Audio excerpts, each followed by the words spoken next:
Imaginez un monde sans pollution. Imaginez un monde où l'énergie n'est pas un problème. Imaginez un monde avec une énergie illimitée. Cette énergie est là.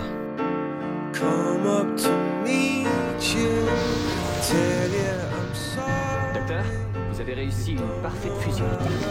La puissance du soleil dans la paume de ma main. Quand la fiction devient réalité, c'est en France, à Cadarache, que sera conçu le prototype du prochain réacteur nucléaire. Une énergie illimitée.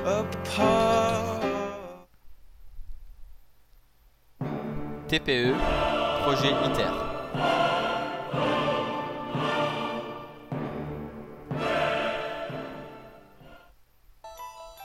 ITER est un projet international. Créé en 1992, il est financé par les plus grandes puissances mondiales telles que la Russie, la Chine, le Japon, les États-Unis et l'Europe. C'est un prototype de centrale nucléaire, installé à Cadarache en France, qui sera achevé d'ici 2016. Les scientifiques espèrent ouvrir ce type de centrale dans les années 2050 afin de répondre aux besoins de l'homme en énergie. Le coût du projet est de 10 milliards d'euros. La France est le pays qui a le plus participé avec 800 millions d'euros. Passons sans plus attendre au fonctionnement de l'énergie qui est peut-être celle de notre avenir, ITER.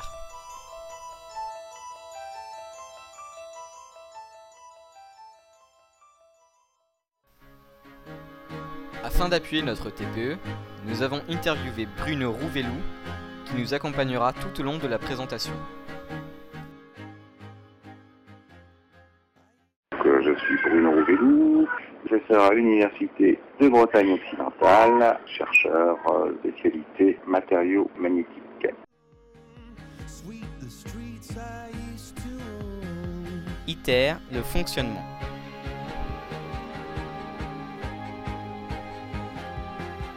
Cadarache, une ville située à 50 km au nord de Marseille. Ici seront implantés tous les bâtiments nécessaires à ITER. Le choix de l'emplacement de la centrale s'est fait par tous les pays participants au projet. Cadarache fut le bon compromis. En effet, l'espace disponible est de 180 hectares, ce qui est largement suffisant. Le refroidissement et l'actionnement des turbines de la centrale peut se faire par le canal de Provence. Et enfin, ce site a déjà accueilli un réacteur nucléaire, Thor Supra, qui fut un succès.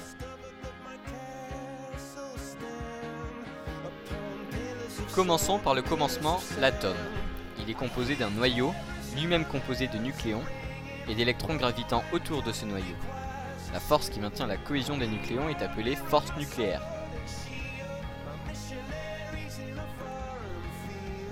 Le processus de fusion nucléaire consiste à ce que deux atomes légers fusionnent pour former un plus grand atome.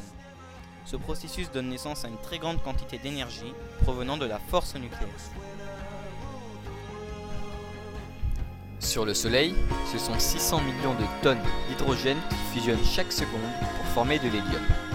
En fait, toutes les matières qui nous entourent furent en leur temps formées à partir de cet atome plus léger, l'hydrogène, grâce à la fusion nucléaire. C'est aujourd'hui grâce à cette énergie que nous vivons. Sur Terre, les conditions ne permettent pas une réaction identique car la grande taille du Soleil fait que la pression y est énorme comparée à notre planète. 350 milliards de fois plus grande que la nôtre. Cette grande pression permet la réaction.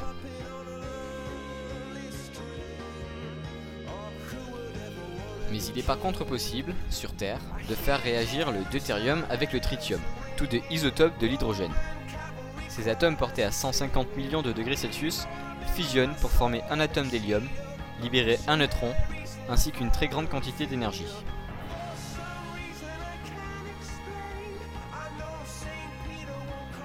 Mais alors, que se passe-t-il à 150 millions de degrés Celsius ? Vous connaissez sûrement trois différents états de la matière. Prenons l'exemple de l'eau. À l'état solide, c'est un glaçon. Les atomes sont disposés dans un ordre régulier et sont fixes. En chauffant un peu, on arrive à l'état liquide. Ici, les molécules peuvent se déplacer librement. En chauffant encore plus, l'eau s'évapore et forme de la vapeur. C'est un gaz. Les molécules sont alors encore plus espacées. Mais si on chauffe encore jusqu'à 150 millions de degrés, on atteint le plasma. Ici, les molécules et les atomes éclatent eux-mêmes et sont divisés en noyaux et électrons libres. C'est le même plasma que l'on trouve dans les éclairs, ou encore dans nos boules plasma, bien sûr à une température beaucoup plus basse. Un nouveau souci se pose. Rien ne saurait résister à 150 millions de degrés. La réponse est oui, rien. Du moins, rien de matériel. Si ce n'est pas quelque chose de matériel, c'est donc de l'immatériel. C'est pour cela que les scientifiques russes ont inventé le tokamak, avec le principe du confinement magnétique. Un tokamak est un anneau géant dans lequel circule le plasma. Il est lui-même entouré de plusieurs anneaux magnétiques. Sans le champ magnétique, le plasma entrerait en contact avec les parois qui ne résisteraient pas.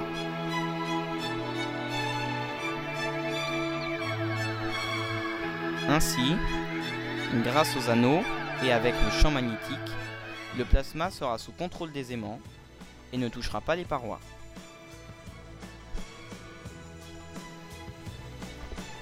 Le plasma à l'intérieur du tokamak est en rotation, ce qui lui permet d'augmenter tout seul sa température par le frottement des atomes, ainsi que de rester sous le contrôle magnétique. Mais cette rotation n'est quand même pas assez puissante pour atteindre la température souhaitée.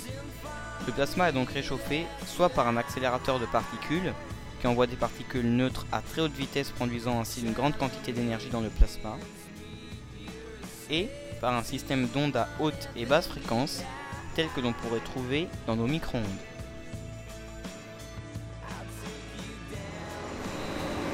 Plusieurs réacteurs sont passés avant ITER. Ici, c'est le réacteur JET, construit en 1979. C'est le premier à faire réagir le deutérium et le tritium. Mais l'énergie produite n'était pas assez importante face à l'énergie introduite. Ici, nous avons ASDEX. Et ici, Thor Supra, construit en 1988 à Cadarache, tout comme ITER.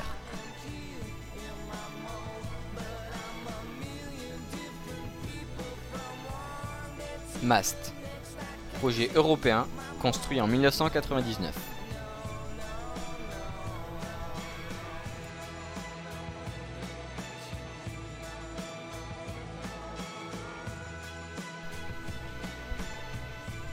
Le premier objectif d'ITER est de générer 500 MW pour 50 fournis pendant 400 secondes, soit 6 minutes et 40 secondes.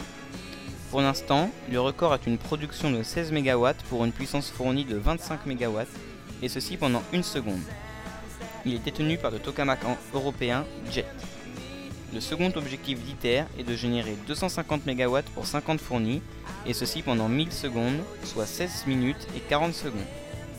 Le record mondial est pour l'instant de 6 minutes 30 secondes, détenu par le tokamak français Thor Supra. Nous avons demandé à Bruno Rouvelou en quoi ITER était-il différent des autres tokamaks.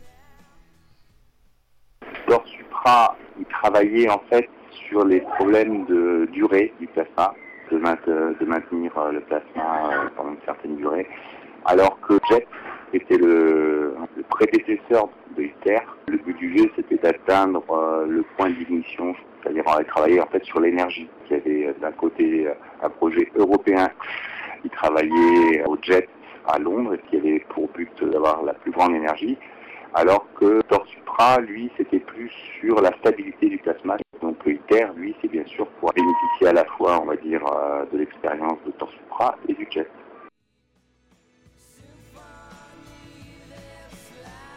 Pour ce qui est de la production d'électricité, on fera passer de l'eau dans les parois du tokamak qui se transformeront en vapeur et actionneront les turbines qui produiront l'électricité.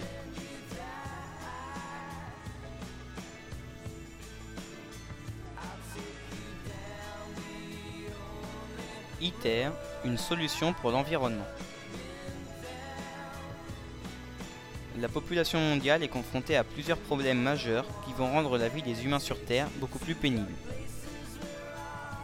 La température sur Terre ne cesse d'accroître, ce qui entraîne la fonte des glaciers, la montée des eaux, ainsi que la perturbation de l'écosystème. Cette croissance de température est due à l'augmentation trop importante de l'effet de serre, directement liée à l'émission de CO2. Cette émission croissante de CO2 est elle-même due au fait que l'on brûle trop d'énergie fossile, telle que le pétrole ou le charbon, les deux combustibles principalement utilisés pour la production d'énergie sur Terre.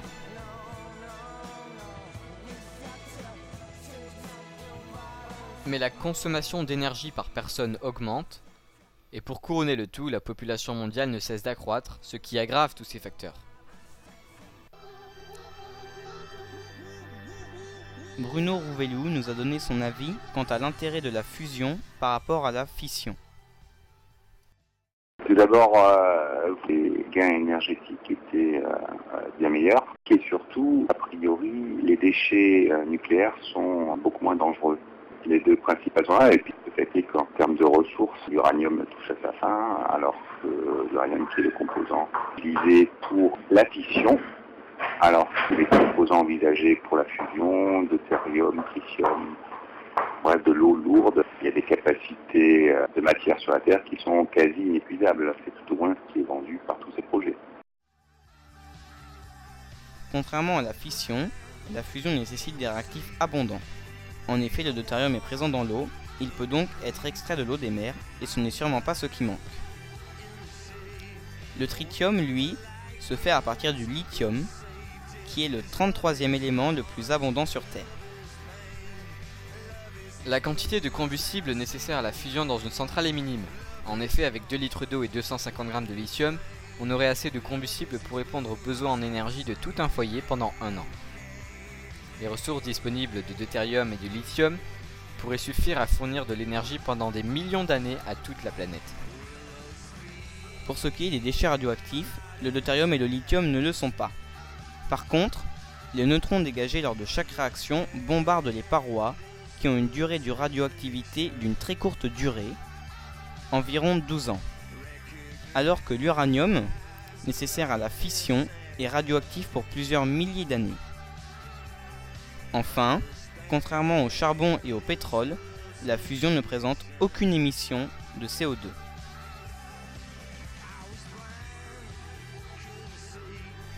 Au niveau de la sécurité, tout est assez bien pensé.